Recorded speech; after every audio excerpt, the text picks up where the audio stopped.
A lei do momento. Quando liderar é tão importante quanto o que fazer e para onde ir. Já houve um exemplo da importância do momento no que diz respeito à liderança. Podemos dizer que foi em Nova Orleans no final de agosto e início de setembro de 2005. Nova Orleans é uma cidade atípica. Como Veneza, na Itália, ela é cercada de água. Ao norte fica o lago Pontchartrain. Ao sul corre o grandioso rio Mississippi. A leste e a oeste ficam os pântanos baixos. Canais cruzam a cidade. É impossível entrar ou sair de Nova Orleans sem atravessar uma grande ponte. Pode não parecer nada demais, até você levar em consideração que a maior parte da cidade está abaixo do nível do mar. Nova Orleans tem a forma de uma tigela. Em média, a cidade está 1,80 m abaixo do nível do mar. E a terra afunda um pouco mais todos os anos. Ao longo de décadas, os cidadãos se preocuparam com a possibilidade de um desastre que poderia ser causado à cidade pelo impacto direto de um furacão poderoso. Na quarta-feira, 24 de agosto de 2005, uma tragédia despontava no horizonte. Mas ninguém em Nova Orleans desconfiava que essa nova tempestade tropical, batizada de Katrina, seria o furacão que a cidade temia que um dia chegasse. Só na sexta-feira, o Centro Nacional de Furacões previu que as tempestades atingiriam a costa na segunda-feira, em algum ponto perto de Buras, Louisiana, a cerca de 90 quilômetros a sudeste de Nova Orleans. O furacão já estava parecendo bastante feio. No sábado, 27 de agosto, os líderes de muitas paróquias da Louisiana, ao redor de Nova Orleans, ordenaram evacuação. St. Charles, Plaquemines, parte de Jefferson e mesmo St. Tammany, localizada em terreno mais alto ao norte de Nova Orleans. E quanto a Nova Orleans propriamente dita? Por que o prefeito Ray Nagin, líder da cidade, também não determinou evacuação nesse mesmo momento? Muitos acham que os habitantes da cidade são fatalistas e não podem ser obrigados a se mover mais rápido do que estão dispostos a fazer. Outros dizem que Nagin, um empresário antes de ser eleito, preocupava-se com as implicações legais e financeiras de uma evacuação. Eu afirmo que ele e outras pessoas do governo não compreenderam a lei do momento, quando liderar é tão importante quanto o que fazer e para onde ir. O momento mais adequado para retirar as pessoas de Nova Orleans foi aquele em que os líderes das outras paróquias anunciaram uma evacuação voluntária. Nagin esperou. Na noite de sábado, finalmente, anunciou uma evacuação voluntária de Nova Orleans.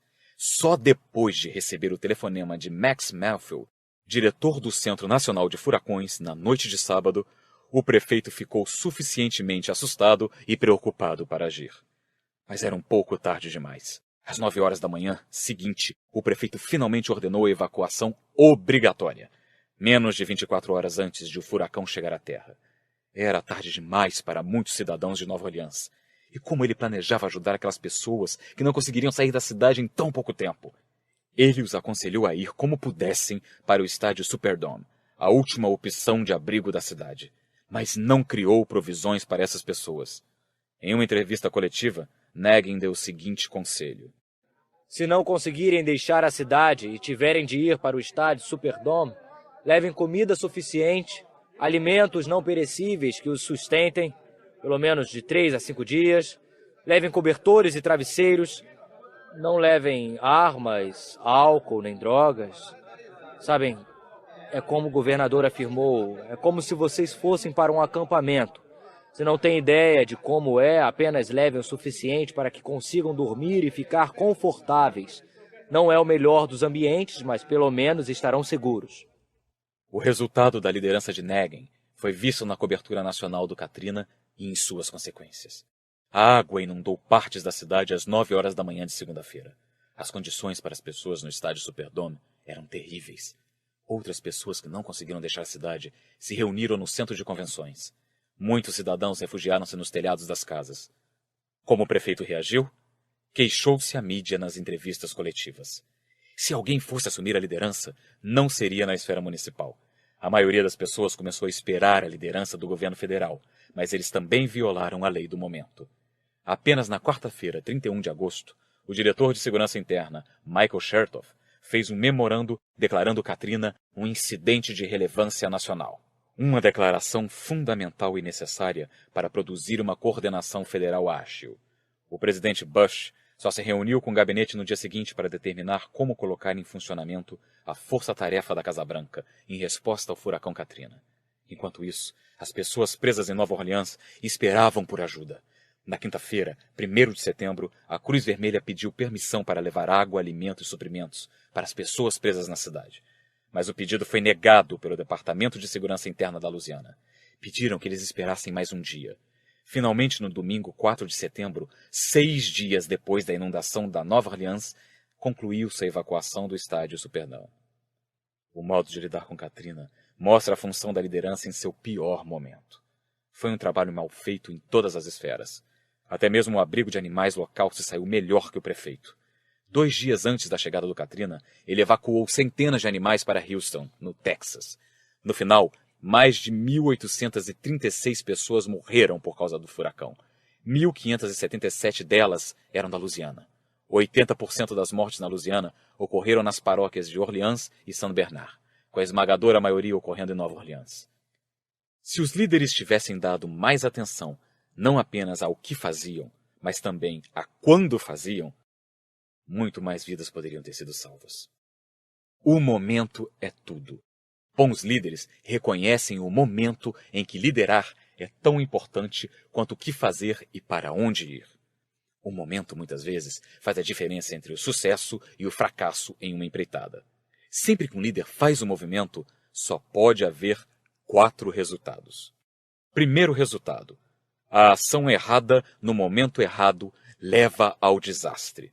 Um líder que toma a decisão errada no momento errado certamente enfrentará repercussões negativas.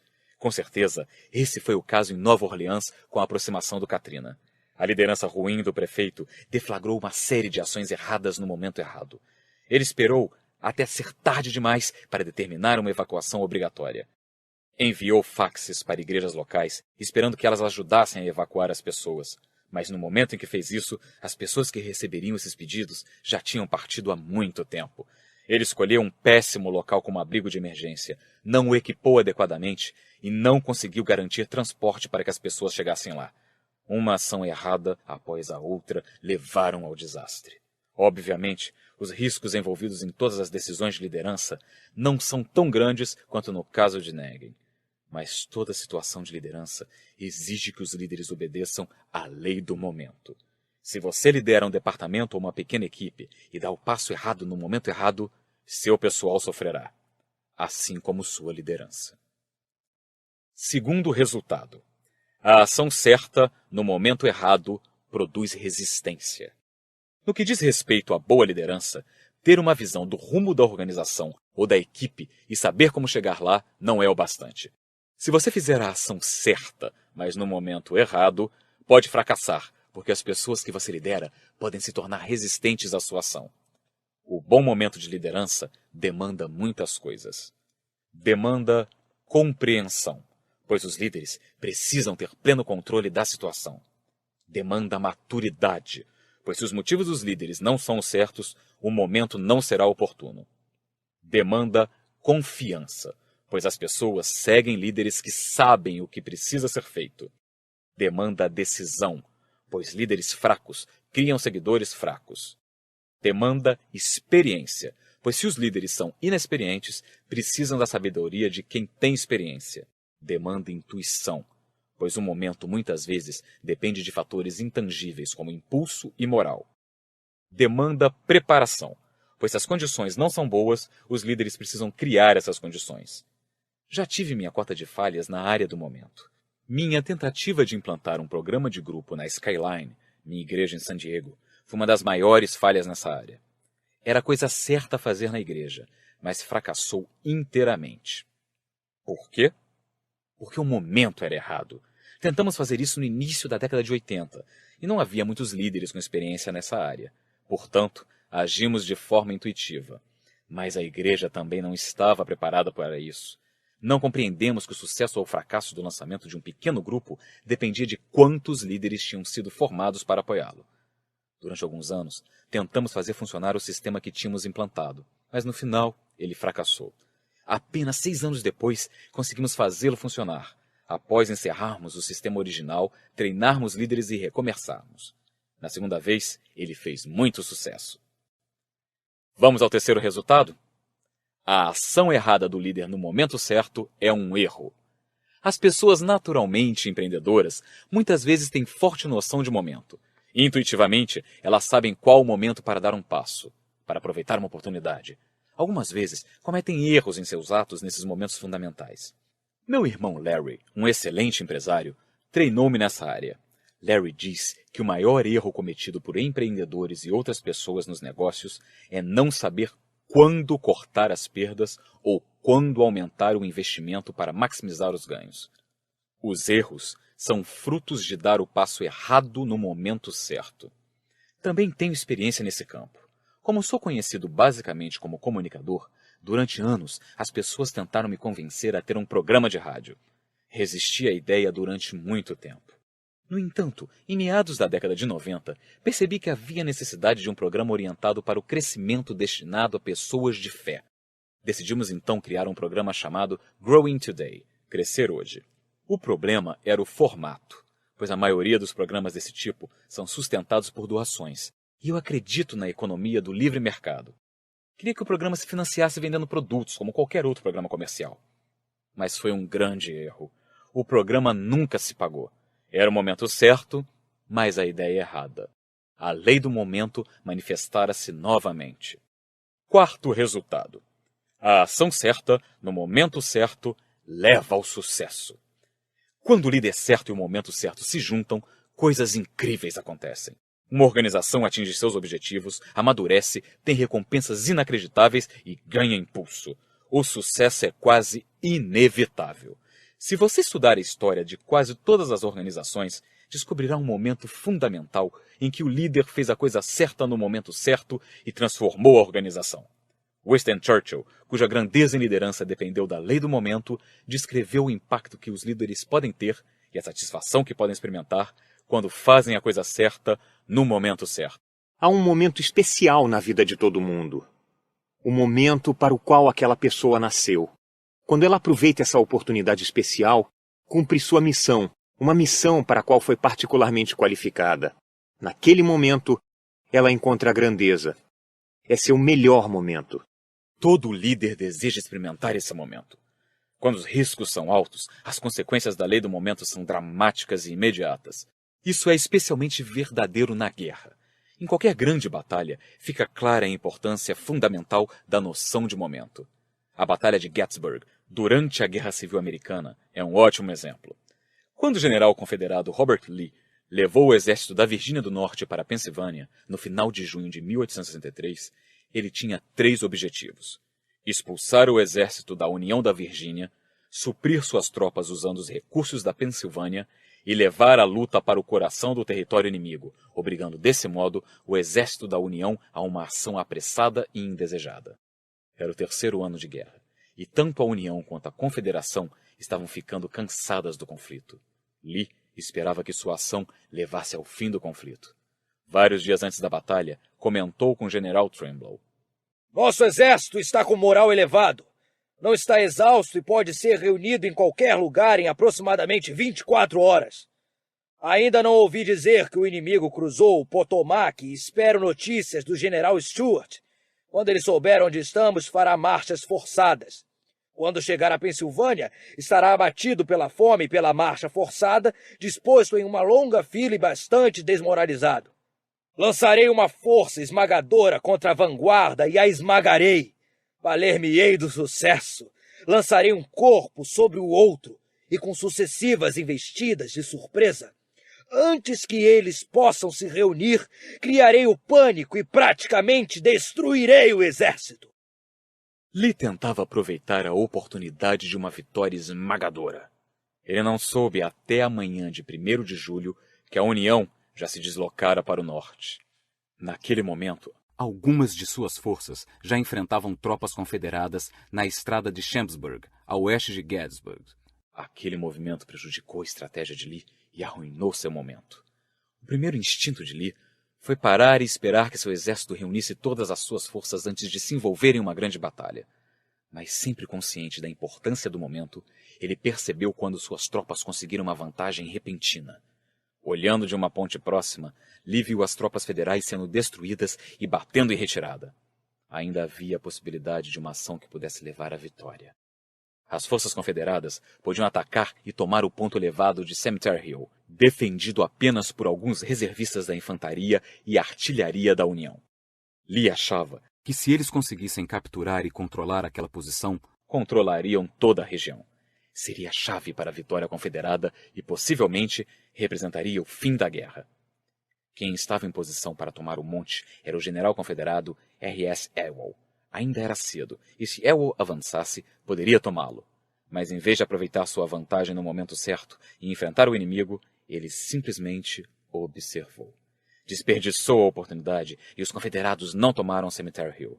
Na manhã seguinte, as tropas da União reforçaram suas posições anteriores e a oportunidade do Sul se desvanecera.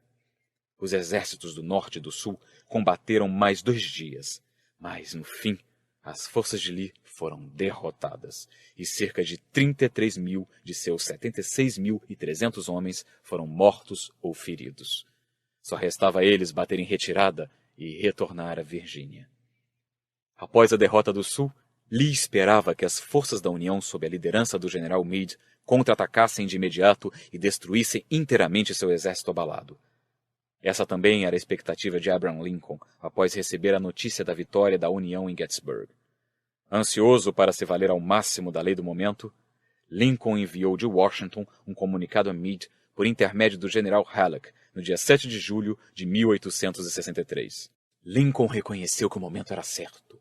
O exército da União podia esmagar o que restara das forças confederadas e encerrar a guerra. Mas outra oportunidade se perdeu. O exército do Norte, assim como as forças do Sul, não aproveitaram o momento da vitória quando ele estiver à sua disposição. Também deixou escapar o momento da vitória. Meade perdeu tempo consolidando sua vitória em Gettysburg e não perseguiu Lee com agressividade suficiente. Para ele, deixar os confederados fugir já bastava, pois afirmava que seu objetivo era eliminar quaisquer vestígios da presença do invasor. Quando Lincoln tomou conhecimento dos objetivos de Meade, ficou surpreso e percebeu que a chance de vitória da União se perdera. Ele estava certo. O que restou do exército da Virgínia do Norte cruzou o Potomac, escapando da destruição, e a guerra durou mais 2 anos.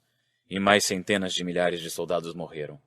Posteriormente, Lincoln afirmou que os esforços de Meade pareceram a ele como os de uma velha tentando enxotar seus gansos para outro lado de um riacho. Líderes dos 2 lados sabiam como chegar à vitória, mas fracassaram no momento crítico. Identificar uma situação e saber o que fazer não é o suficiente para que você tenha sucesso em liderança. Se você quer que sua organização, seu departamento ou sua equipe progridam, precisa dar atenção ao momento. Apenas o ato certo no momento certo produzirá sucesso. Qualquer outra coisa tem um preço muito alto. Nenhum líder pode fugir à lei do momento. Conforme prometi, incluí alguns questionamentos no fim de cada faixa para ajudá-lo a aplicar cada lei à sua vida. Não queime etapas. Só passe para a próxima faixa depois de refletir sobre as questões. Considere-as como experiência de aprendizado. Como aplicar a lei do momento à sua vida? A esta altura, você já sabe que administradores fazem as coisas da forma certa, enquanto líderes fazem a coisa certa. A lei do momento diz que os líderes fazem mais que isso. Eles fazem a coisa certa no momento certo. Na sua forma de lidar com a liderança, o momento tem um papel importante em sua estratégia? Você pensa na adequação do momento tanto quanto na correção da ação? Reveja suas grandes ações do passado recente e identifique quanta atenção você tem dado ao momento. Passe algum tempo analisando as recentes iniciativas fracassadas em sua organização, departamento ou equipe para determinar se elas foram provocadas pela ação errada ou pelo momento errado. Essas iniciativas podem ter sido suas ou de outros. Para ajudá-lo, responda as seguintes perguntas. Qual era o objetivo da iniciativa? Qual era o indivíduo responsável por liderá-la? Quais fatores foram levados em conta quando a estratégia foi planejada? A estratégia foi baseada na experiência de quem? Quais eram as condições ou o clima na organização no momento do lançamento? Quais eram as condições do mercado ou do setor? Qual alavanca estava disponível e era usada para ajudar a iniciativa? Quais fatores agiam claramente contra ela? A iniciativa poderia ter sido mais bem-sucedida se tivesse sido lançada antes ou depois. por que a iniciativa fracassou. Enquanto prepara seus planos futuros, tenha em mente os fatores necessários para você agir no momento certo. Ainda lembra deles? Compreensão. Você tem pleno controle da situação? Maturidade. Seus motivos são certos. Confiança. Você acredita no que faz? Decisão. Você pode entrar em ação com confiança e ganhar a confiança das pessoas? Experiência. Você utiliza a sabedoria dos outros para moldar a sua estratégia? Intuição. Você levou em conta fatores intangíveis como impulso e moral? Preparação. Você fez tudo o que era necessário para preparar sua equipe para o sucesso? Lembre-se, só a ação certa no momento certo levará sua equipe, seu departamento ou sua organização ao sucesso.